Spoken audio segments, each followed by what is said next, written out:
ये हमारे यहाँ राजस्थान में सन 47 से पहले कई ठाकुर थे। ठाकुर का मतलब है जागीरदार, जमीन के मालिक। और छोटे छोटे राज्य थे, जैसे जोधपुर के एक महाराजा गज सिंह जी, उनके पहले अमीर सिंह जी थे, उनके पिताजी, फिर उमेर सिंह जी थे। और उमेर सिंह के टाइम में छोटे छोटे राजा बहुत थे। लूनी का एक राजा अलग था, ठाकुर था, उसको ठाकुर कहते थे। एक बार झालावाड़ के ठाकुर साहब, उनको मन में आया कि अब हम कुंडली जागृत कर ही दें। बहुत दिन हो गया साला, कुछ कुंडली जागृत नहीं हो रही है। अपने पंडित जी को बुलाया कि हमारी कुंडली जागृत कर दो भैया। उन्होंने कहा 5 मिनट का था, आप हाजिर क्यों हो रहे? आप महाराज हैं, आपकी कुंडली तो तुरंत जागृत होगी, और लोगों की होगी कि नहीं होगी? आप कुंडली तो तैयार बैठिए, आपने कहा हम जागृत कर देंगे। आपने देखा होगा निर्मला देवी दिल्ली में पैदा हुई है, नहीं, अब रोज कुंडली जागृत करती है। 500 रुपए में कुंडली जागृत कर दे, 400 रुपए में कर दे, 300 में कर दे, तुम्हारे जेब में 10 रुपए तो लाओ, 10 रुपए भी लाओ, तेरे कुंडली जागृत कर देंगे। और लोग जाते हैं कुंडली जागृत करवाने के लिए। हमारे यहाँ के जो साधक आए वो भी गए उस निर्मला देवी को देखने के लिए। अब निर्मला देवी आज से 10 साल पहले जोधपुर में आई थी अपनी कुंडली जागृत करवाने के लिए। और मैं कहा कि मुझे उनका एक शिष्य आया, 10-12 साल हो गए होंगे। उनका कि मुझे आप ऐसा करिए कि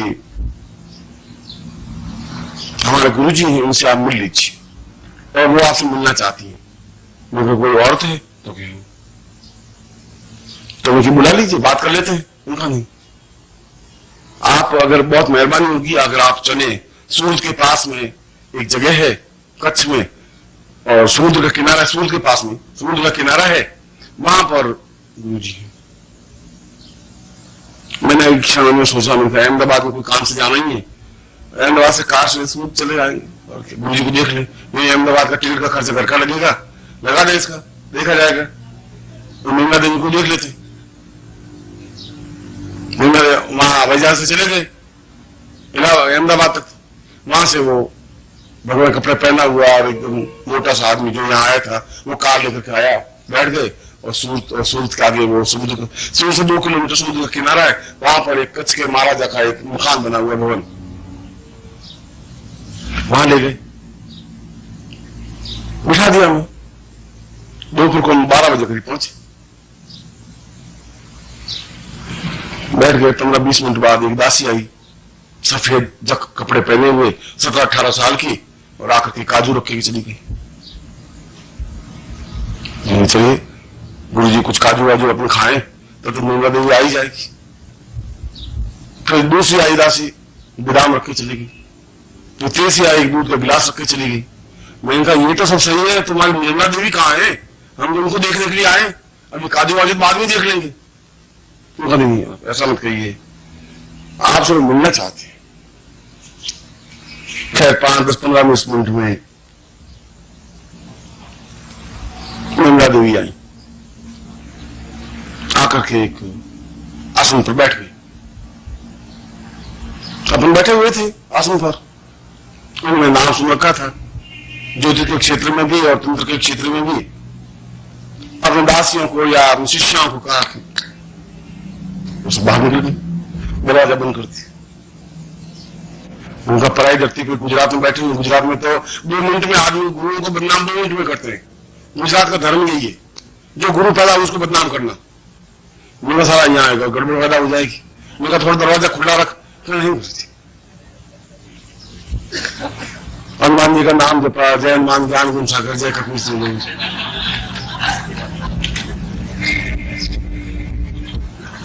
मैंने कहा फरमाइए, आप जल्दी जो कुछ कहना हो आप कहिए, कि मेरे साथ कुछ इससे है नहीं, अगर मैं फंस गया तो वापस जोधपुर जाना मेरे लिए मुश्किल हो जाएगा। कि आप घबराइए। मैं घबराता आपसे नहीं हूं, मैं गुजरात से घबराता हूं, आपसे तो घबराने की बात है ही नहीं। तो साहब 2-4 मिनट बैठ करके, और बिल्कुल मैं आपको सारा ठीक कह रहा हूं,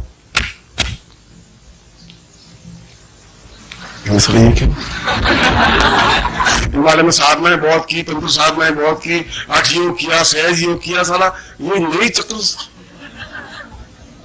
अपने का नाम है तो अपन को पीछे नहीं रखना है। अपने भी 3 बार ताली बजाएगी करके अपने भी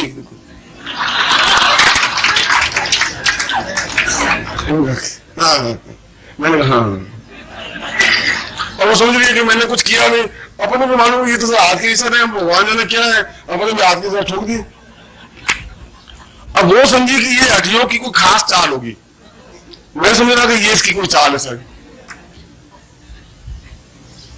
फिर उसने मुंह से कहा कि समझ में आ गया, आपने जो ज्ञान दिया समझ में आया। फिर उसने हाथ से इशारा कर करके, तो कल जैसे कालिदास की आपको बात बताई, मैं उसमें फंस गया कालिदास वाले चाल में। उसने क्या था, अपने भी 3-4 तालियां बजा करके इशारा कर दिए। अब हम मुंह से बात करेंगे, आपकी मर्जी, आप हाथ से करती रहेंगे, दिन भर करता रहूंगा, आप चिंता मत करिए। आप लात से बात करेंगे, मैं भी लात से बात कर सकता हूं। अब मुंह से बात करने में तैयार बैठा, सुनना मुझे सम्मोहन विधि सीखनी है, एक सीखना है। मुझे पहले कह देती ये 3-4 उंगलियां घुमाने से फायदे की, मुझे मालूम है ये सब फ्रॉड है, कुछ है ही नहीं, उंगलियां घुमाने से क्या होगा। तुमने सोचा ये हठी हो गए, ये कहां से तुमने बता पकड़ लिया, और मैंने कुछ हठी किया ही नहीं। मैंने तुमने उंगलियां घुमाई 2 मिनट, तो मैंने घुमाई 5 मिनट, बस इतना ही तो हुआ। तो ऐसा है कि मेरे पति सस्पेंड हो गए, तो खाने पीने की कुछ रहा नहीं, तो मैं गुरुजी बन गई। और ये जो आपके पास है ये मेरे चेला है, पति है, उसको सबसे पहले चेला बनाया, दीक्षा इसी को दी। और अब आराम, और कच्छ के महाराज ने हमें दे दिया महल, और अब हम साधना केंद्र खोलेंगे। वो तो अब तुम्हारी मर्जी है, बस कच्छ के महाराज मिल गए तब साधना केंद्र की चिंता है नहीं तुम्हें, अब घबराओ मत। और सुना है कि अब वो 45 रुपए 50 रुपए में कुंडली जागृत कर देती।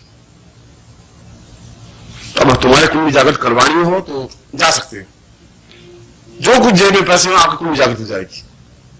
सीधा हाथ में यूं लगाया, थोड़ा घुमाया, अरे कुछ पता ही नहीं पड़ा क्या हुआ। अब उसका कोमल शरीर टच हो और कुंडली जागृत हो जाए आपकी, अब उसका तो मैं कुछ कह नहीं सकता, मेरे तो हाथ कठोर है। अब वो तो आपको कोई शौक हो, कोई अशोक भी गया कुंडली जागृत करवाने के लिए, जेब में पैसे नहीं थे, ताकि तो सोचा कि कुछ कुछ फायदा हो जाए हमारा। ऐसा नहीं है, ऐसा कोई स्थिति है ही नहीं। मिलाट पे हाथ लगाने से कुंडली जागृत करने से कुंडली जागृत नहीं हो सकती। यह तो एक दूसरा, जहां आपके भय घृणा क्रोध समाप्त हो जाए, जब आपको किसी के प्रति भय हो ही नहीं, जो कुछ है कह देंगे, जो कुछ होगा कर लेंगे, जब आपको किसी के प्रति क्रोध नहीं आए, जब आपको किसी के प्रति लज्जा नहीं आए, जब आप बिल्कुल निर्मल चित्त बन सके, तो समझना चाहिए कि आप एक मूलाधार से आगे की स्टेज में पहुंच करके स्वाधिष्ठान चक्र तक पहुंच गए। आप इम्तिहान देने वाले हैं, आप कॉपी में नंबर देने वाले हैं, आपको मालूम पड़ सकता है।